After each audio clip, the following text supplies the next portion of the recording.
क्या नाम है? खिज्र खां। और चित्तौड़गढ़ किले का क्या नाम रख दिया था? खिजराबाद। एक मोमिनाबाद भी था, मोमिनाबाद आमेर के किले का नाम है, ठीक है ना। और दुर्ग का नाम खिजराबाद रखा, खिजराबाद। यहां तक तो है ना उसमें। अब देखो 1303 से 1326 तक यानी किसका रहता है? मेवाड़ में ये जो गोहिल वंश है ये एक बार समाप्त हो जाता है। और गोहिला में जो ये युद्ध हुआ था चित्तौड़ किले पर, साका वगैरह हुआ था, तो कुछ व्यक्तियों को यहाँ से एक सिसोदा नामक गांव है, सिसोदा, और इस गांव में कईयों को छुपा देते हैं। कुछ छोटे छोटे युवा थे, ठीक है ना। इनमें से भी एक अरि सिंह का पुत्र था, अरि सिंह का पुत्र का नाम था, क्या नाम था? हमीर। और वो था राणा हमीर। एक हमीर देवतान अलग है, ये था राणा हमीर, अरि सिंह का पुत्र है और सिसोदा गांव में रहता है। वंश किसका है? गोहिल वंश का है, ठीक है। अब उसके बाद में जो खिजराबाद है, इसका नाम तो रख देते हैं। और जालोर का है मालदेव सोनगढ़। ये किसकी अधीनता स्वीकार करता है? दिल्ली के शासक अलाउद्दीन खिलजी की अधीनता किसकी करता है? खिलजी की। और खिलजी ने चित्तौड़ का जो दावेदार किसे माना गया उसके बाद में? मालदेव सोनगढ़ को। और मालदेव सोनगढ़ यानी 1303 के बाद में 2 ही वर्ष तक रहा था खिज्र खां। उसके बाद में मालदेव सोनगढ़ को चित्तौड़ का दावेदार बनाया। चित्तौड़ का दावेदार है वो मालदेव सोनगढ़। अब उसके बाद में मालदेव सोनगढ़ के बाद इसका एक पुत्र था बनवीर सोनगढ़। ये यहाँ का शासक बनता है। कहाँ का? मेवाड़ का। चित्तौड़ का मानो, मेवाड़ का मानो। अब उसके बाद में अरि सिंह का पुत्र है राणा हमीर, और हमीर 1326 में बनवीर को मार करके मेवाड़ का शासक बन जाता है। बनवीर को कौन मारता है? राणा हमीर। अब देखो 1326 में मेवाड़ का शासक कौन बनता है? राणा हमीर। और गांव कौन सा है? सिसोदा गांव है, इसलिए अब सिसोदिया लगाना शुरू कर दिया। राणा हमीर सिसोदिया। कहीं पर सिसोदिया मिल जाएगा और कहीं पर सिसोदा मिल जाएगा, सिसोदा। अब मेवाड़ का राजा कौन हो गया? राणा हमीर। इसलिए हमीर को मेवाड़ का क्या कहते हैं? मेवाड़ का पुनः उद्धार। क्यों कहते हैं? क्योंकि एक बार मेवाड़ का पतन हो गया था और मेवाड़ को वापस जो राजगद्दी पर लाने का कार्य किसने किया था? राणा ने। और हमीर ने कौन सी उपाधि धारण की थी? राणा की उपाधि धारण की थी। और पुनः उद्धार किया, इन्होंने मेवाड़ का पुनः उद्धार किया था, इसलिए हमीर को क्या कहा गया है? विषम घाटी पंचानन। विषम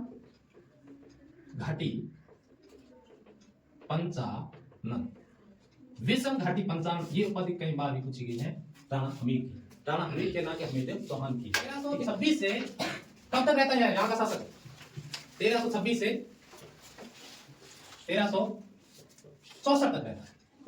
1364 के बाद में मेवाड़ का जो अगला शासन था, यानी हमीर तो इतने मरा था कि इन्होंने बनवीर सोनगढ़ को मारा था और राणा की उपाधि धारण की, और एक विषम घाटी पंचानन इसको कहा गया है, इसलिए इसको मेवाड़ का पुनः उद्धार भी कहते हैं। लेकिन कर्नल जेम्स टॉड क्या कहता है हमीर के बारे में? कर्नल जेम्स टॉड ये कहता है कि ये प्रथम मेवाड़ का शक्तिशाली शासक है। अब बात कौन? कर्नल जेम्स टॉड, ठीक है ना। आज ही ध्यान रखने, तो मेवाड़ का प्रथम शक्तिशाली शासक,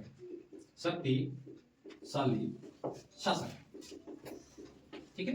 और 1364 में जो अगला राजा बनता है वो बनता है क्षेत्र सिंह। और क्षेत्र आपकी ने कहा, खेत ने कहा, ठीक है। तो विभूषण नाम है खेत सिंह।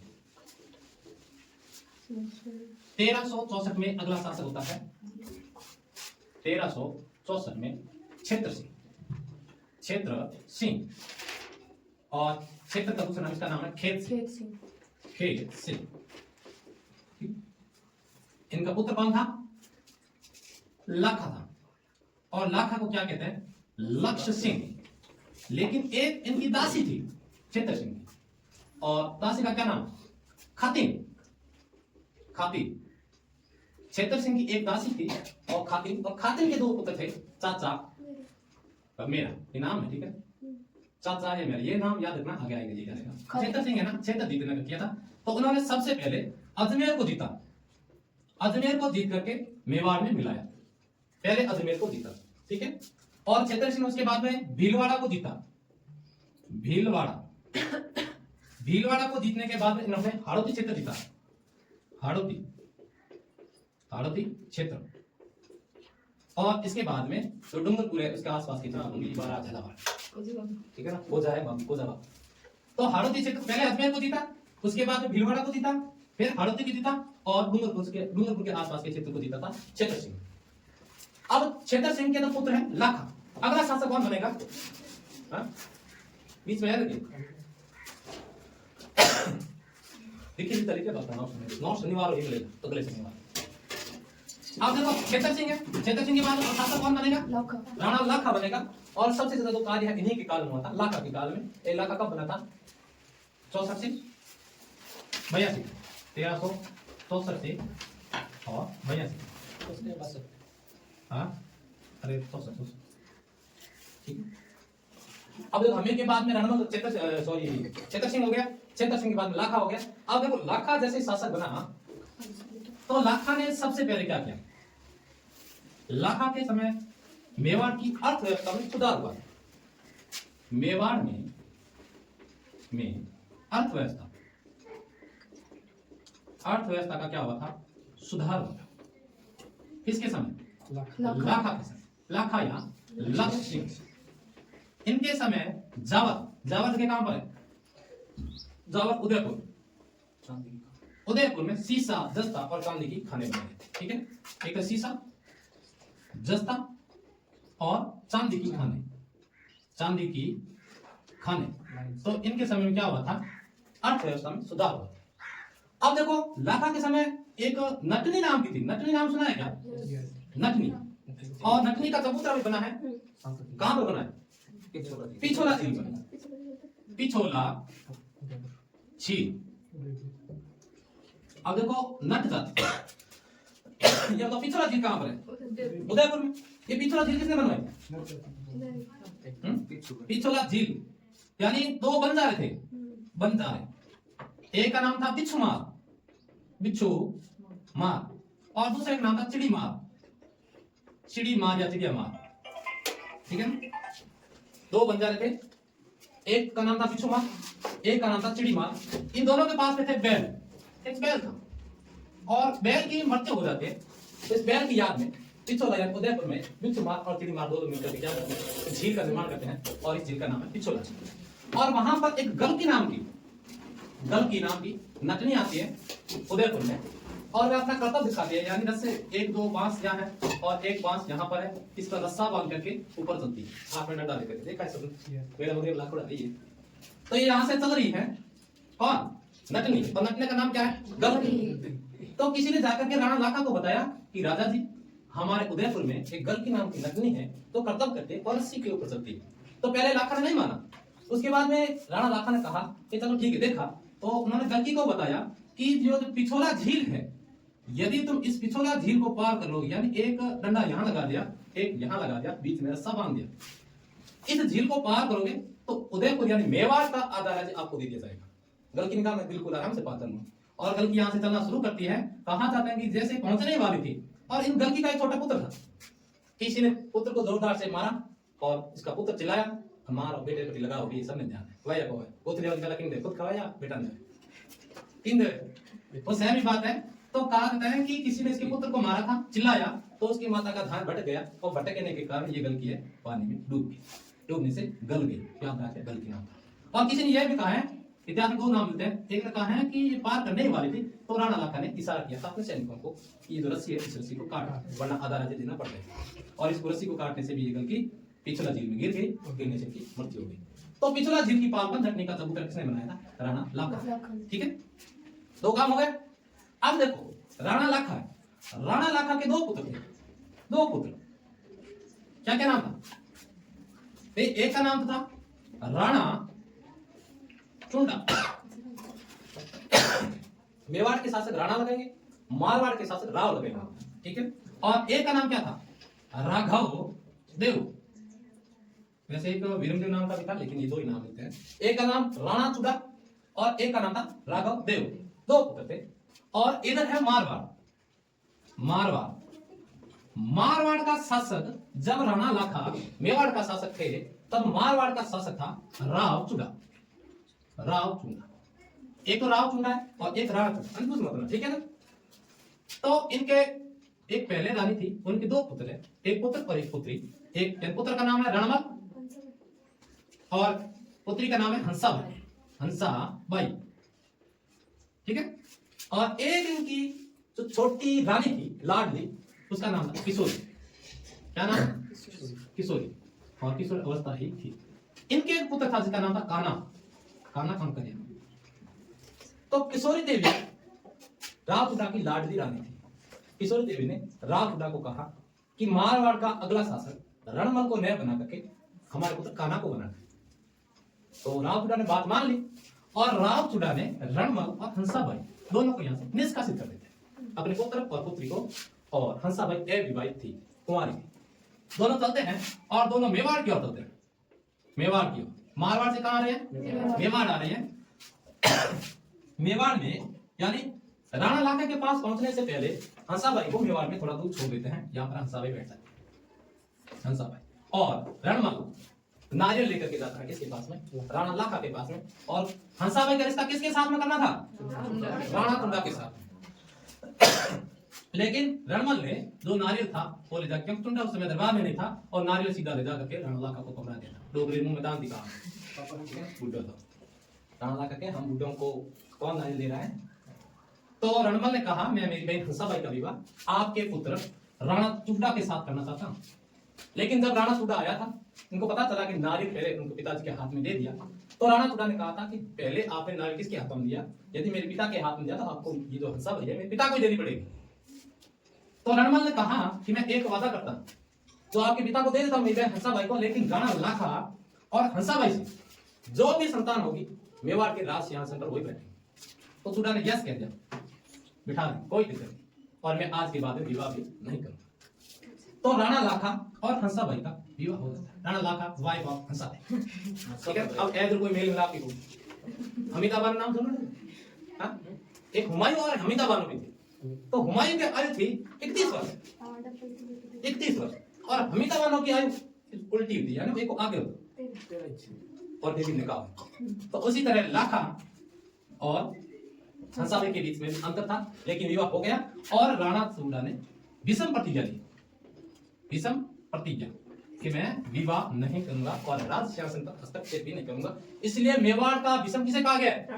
राणा चुड़ा, इसी कारण कहा गया। और उसके बाद में राणा चुड़ा कहां चला जाता है? मांडू चला जाता है। मांडू चला, मांडू मध्य प्रदेश में, ठीक है। मांडू कहां है? एमपी में। अब देखो राघव देव रहता है इसका भाई, ये द्वारपाल के रूप में या सैनिक के रूप में रहता है। कहां? लाखा के दरबार। उसके बाद में राणा लाखा के एक पुत्र होता है, मोकल नाम, मोकल। अच्छा, मोकल ही गया क्या? मैं सोचे राणा लाखा था तो मोकल, तो इसके पुत्र का नाम है मोकल। मोकल। और जब मोकल राज सिंहासन पर बैठेगा, अब राणा लाखा भी दो भाई था, मैंने बताया कौन कौन था? राणा लाखा दो भाई, बाप साकी तो मां अलग, चाचा मेरा। तो राणा लाखा के भाई चाचा और मेरा चाचा, ठीक है, चाचा और मेरा दो थे।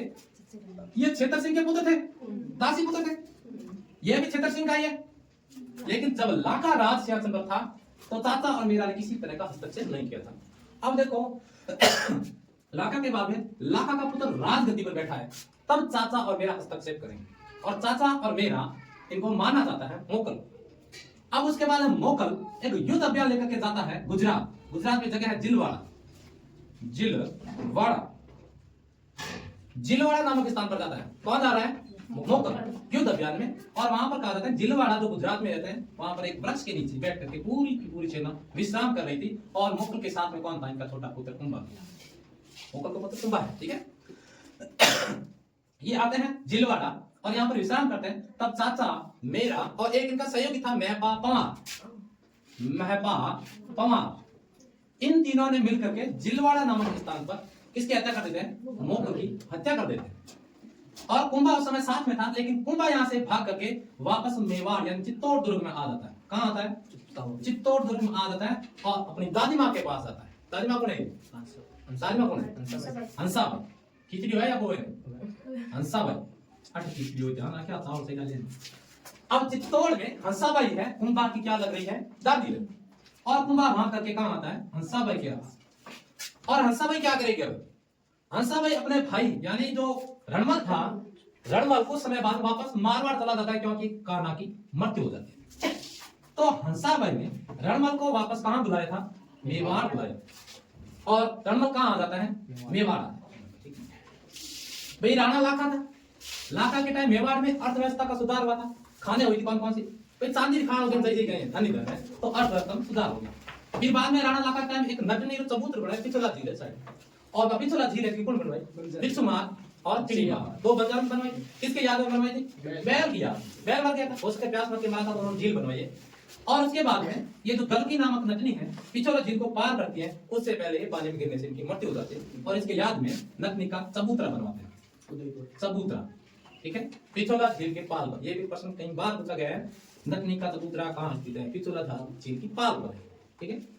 और उसके बाद में यानी लाखा और यहाँ मारवाड़ से एक रिश्ता आता है, राव चुदा का पुत्र और पुत्री है। पुत्र का नाम रणमल, पुत्री का नाम हंसाबाई है। ये दोनों बहन भाई आते हैं, और लाखा के पुत्र राणा चुड़ा का रिश्ता लेकर के आता है, नारियल लेकर। लेकिन इन्होंने भूल से नारियल किसको दे दिया?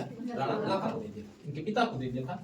तब इसके बीच में शर्त होती है, राणा लाखा और हंसाबाई से जो भी संतान होगी वो मेवाड़ की राजगद्दी पर बैठे, और अगली जो संतान हुई थी वो एक मोकल के रूप में। और मोकल राज सिंहासन में बैठा ही था। और उसके बाद में ये एक जिलवाड़ा अभियान में, युद्ध अभियान में जा रहा था। जिलवाड़ा जगह है गुजरात में, और वहां पर एक वृक्ष के नीचे पूरी सेना बैठी विश्राम कर रही थी, और साथ में मोकल का पुत्र कुंभा भी था। लेकिन पीछे से आक्रमण करता है चाचा मेरा और मेहपाल पवार। चाचा मेरा दो भाई थे, तो छेतर सिंह की पत्नी थी खातिन, दासी थी, दासी पत्नी थी खातिन, उसके पुत्र थे, और उन्होंने मोकल की हत्या कर दी। कुंभा यहाँ से भाग करके कहाँ चला जाता है? चित्तौड़ हंसाबाई अपनी दादी माँ के पास चला जाता है। ठीक, छेतर सिंह खाती हमेशा खाती है, क्या वो खागी तो खाती है, ठीक है। दासी थी ये, दासी रानी जते तक होते हैं तक ज्ञान करने की अनुमति को होती, ज्ञान को कहते हैं। साड़ी वाड़ी की दुकान जते जते ला अब ज्ञान करने की अनुमति को होती। तो ये बात राणा चुड़ा को मेवाड़ का भीषम पितामह कहते हैं, या मेवाड़ का भीषम ले दूसरे, मेवाड़ का भीषम राणा मेवाड़ का मेवाड़ शासक कुंभा का राज्याभिषेक 1433 में हो जाता है, और 1468 तक रहता है, ठीक है। अब देखो कुंभा है और इनकी दादी माँ है हंसाबाई, और इधर से मारवाड़ से आया है रणमल। और रणमल ने पहले चाचा और मेरा इन दोनों का वध करवाते हैं। तो रणमल किसको मरवाते हैं? चाचा मेरा, मैं पवार बच जाता है, ठीक है ना, मेरा की हत्या करवा देते हैं। और उस समय भी इनका भाई है ना जो भीषण प्रतिज्ञा ली थी, क्या नाम? राणा चुंडा। राणा चुंडा मांडू में था, और मांडू कहां पर है? एमपी में। ये था मांडू में, ठीक है, राणा चुंडा। और राणा चुंडा का एक भाई था, क्या नाम उसका? राघव देव। राघव चेतन तो वो थे घर भगवान में, ठीक है ना, राघव देव। अब ये द्वारपाल इनका सेना के रूप में था, लेकिन रणमल ने राघव देव को मरवा दिया था। क्यों? कि अब रणमल है वो पूरे के पूरे मेवाड़ पर आप स्वयं का आधिपत्य स्थापित करना चाहता था। जब रणमल को मरवाया तो यहाँ मेवाड़ से जो सभी जो लोग थे वो कहाँ जाते हैं? मांडू जाते हैं, और राणा चुंडा को वहां से बुला करके लाते हैं।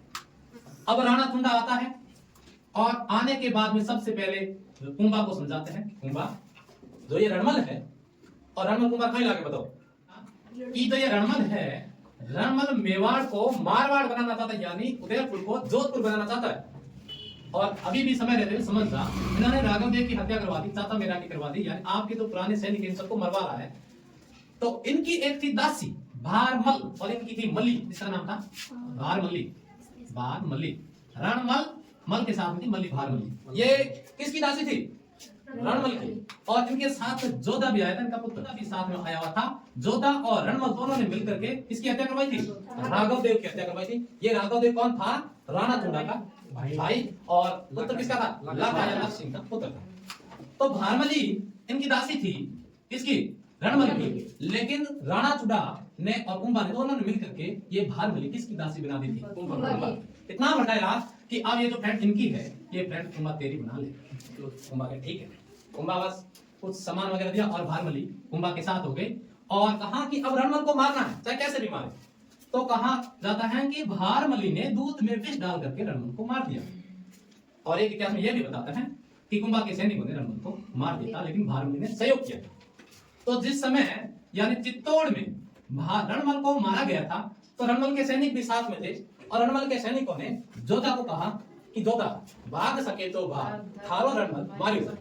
थारो रणमल जान थारे पिताजी तो मृत्यु हो गई है, मार दिया है, अब तुम अटू बचना चाहो तो भाग जा। और जोधा चप्पल और पैंट हाथ में ले भागे काहुनी का। बीकानेर में जगह, बीकानेर में एक जगह है काहुनी, काहुनी या काहुनी। अब देखो काहुनी काहुनी करा, ये काहुनी बावले मारा लोग जे कौन लोग है? जोधा। और जोधा यहाँ भाग करके कहाँ आता है? काहुनी। बस अब यहाँ पर कुंभा का अधिपति रहेगा और जोधा कुछ समय तक काहुनी में रुकेगा और उसके बाद में बाबू जी के सहयोग से वापस कहाँ जाएगा? पढ़ा था ना हमने, कटार और मूंग की दालें बैठ के ये जोधा था, ठीक है ना। अब देखो यहाँ पर अधिपति किसका हो गया था? कुंभा। यहाँ का शासक कुंभा है। अब देखो कुंभा का विजय अभियान क्या था? मेरा कहाँ था? तो तीनों को रणमल में और जोधा भाग करके कहाँ जाता है? बीकानेर। काहुनी गांव, बीकानेर कावनी या काहुनी,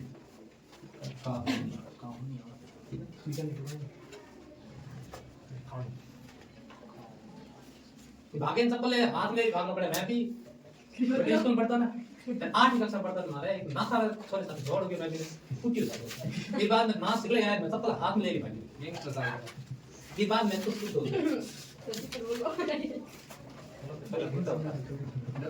पहले चांस में हम छक्के बता दो। अब देखो एक विजय अभियान करें किस तरीके?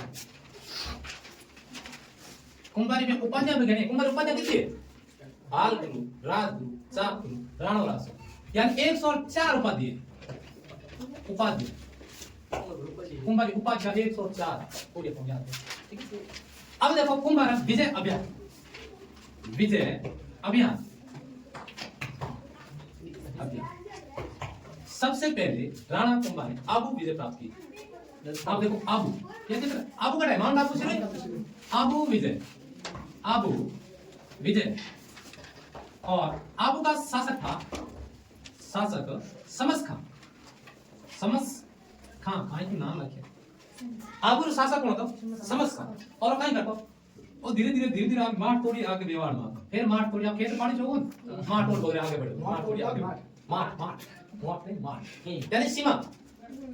सचिन वाली नहीं है, ठीक है ना। तो सीमा को तोड़ा आ गया, तो धीरे धीरे आगे बढ़ता रहा। तो राणा कुंभा ने सबसे पहले समस खां को पराजित किया था और आबू विजय की। आबू विजय करने के बाद उन्होंने 2 दुर्ग बनाए थे आबू में। एक अचलगढ़ दुर्ग, अचलगढ़ दुर्ग कहां पर बनाया था? आबू में। आज भी अचलगढ़ दुर्ग आबू में सेकंड ग्रेड का प्रश्न पूछो। और एक है बसंती दुर्ग, बसंती दुर्ग या दूसरा नाम है बसंतगढ़, बसंतगढ़। आधुनिक दुर्ग एक ही नाम है दोनों। ई दुर्ग का 3 दोनों दुर्ग का निर्माण कौन करवाया?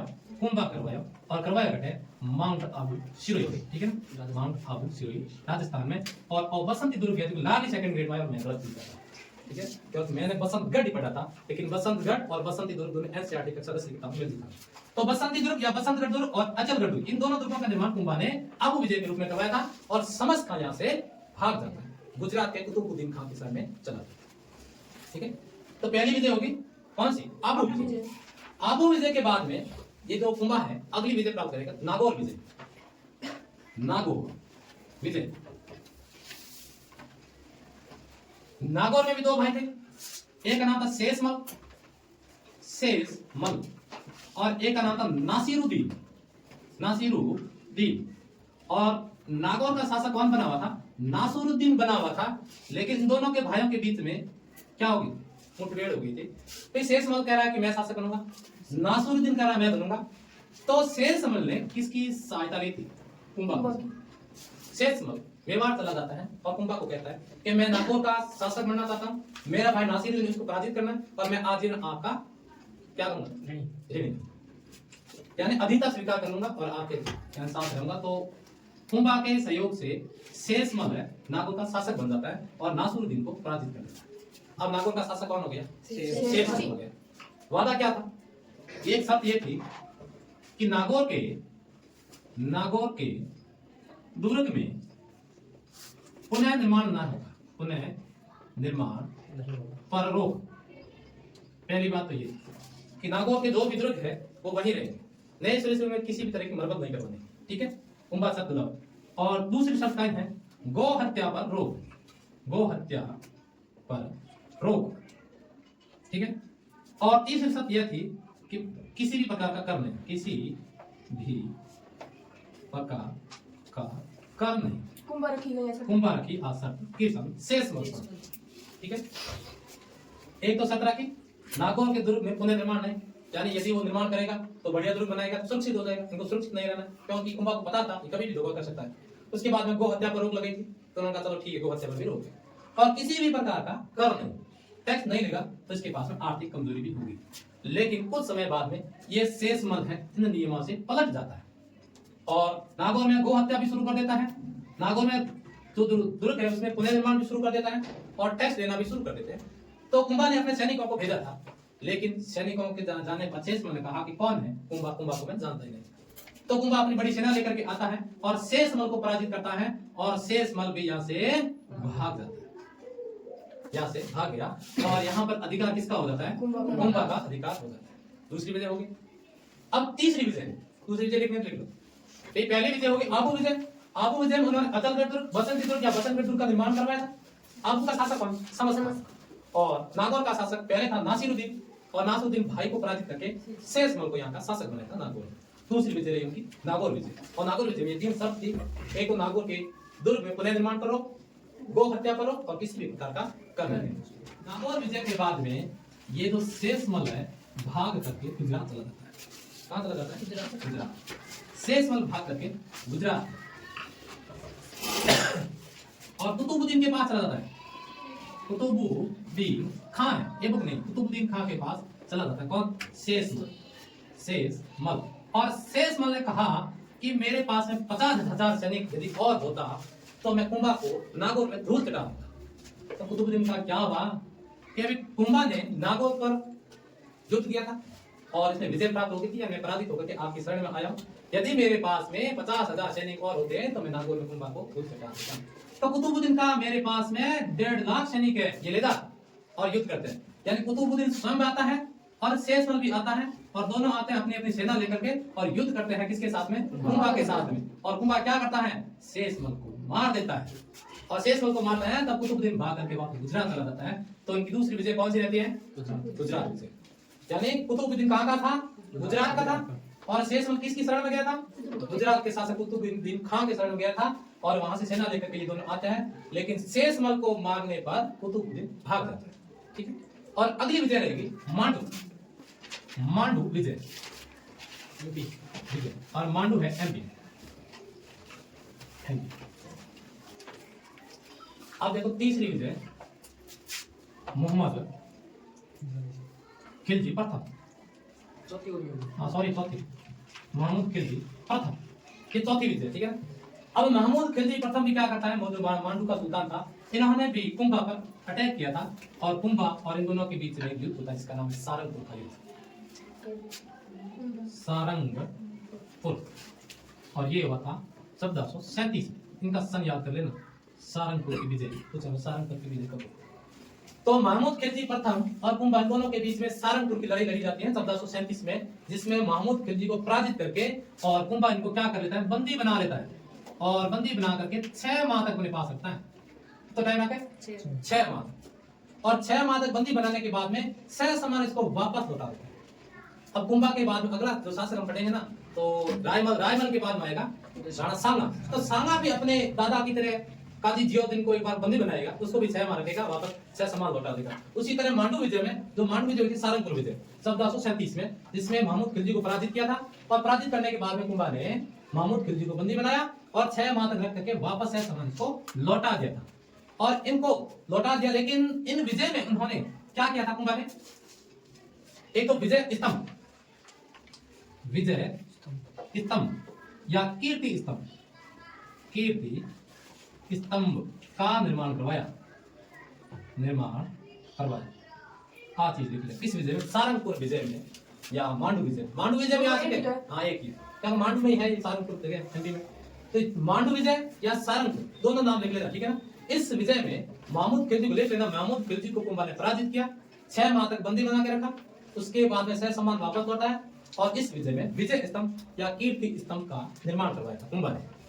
और 1437 अब देखो सारंगपुर विजय के बाद में यदि बंदी बना करके 6 माह बाद में महमूद खिलजी प्रथम को वापस लौटाया, तो महमूद खिलजी प्रथम और कुतुबुद्दीन इन दोनों के बीच में एक संधि होती है जिसे कहते हैं चंपानेर की संधि। चंपानेर की संधि, और ये होती है 1456 में। इनका भी सन लिख लेना। चंपानेर की संधि 1456 में मांडू के शासक महमूद खिलजी प्रथम व गुजरात के शासक कुतुबुद्दीन खान इन दोनों के बीच में हुई थी। और संधि होने के बाद में इन दोनों ने मिलकर के कुंभा पर आक्रमण किया था, यानी दो तरफ से किया था। उन्होंने कहा था एक तरफ से तुम आक्रमण करना और एक तरफ से मैं आक्रमण करूंगा, दो तरफ से आक्रमण करेंगे और उसके बाद हम कुंभा को पराजित कर देंगे। लेकिन दोनों तरफ से जैसे आक्रमण करते हैं, कुंभा ने फिर से कुतुबुद्दीन खान व महमूद खिलजी दोनों को पराजित कर देते हैं। यानी चंपानेर की संधि के बाद भी कुंभा ने इन दोनों को पराजित कर दिया। कुंभा ने कुतुबुद्दीन खान व महमूद खिलजी, मोहम्मद या महमूद दोनों नाम एक ही है, ठीक है ना। खिलजी प्रथम को पराजित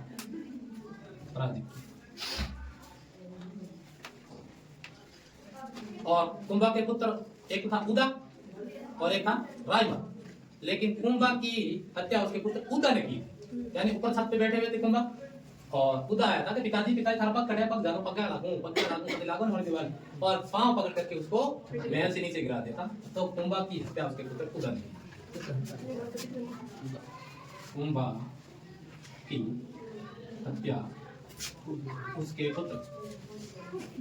पुत्र उदा ने की, इसलिए इसे मेवाड़ का पितृ हंता कहते हैं, ठीक है। उदा को मेवाड़ का पितृ हंता कहते हैं।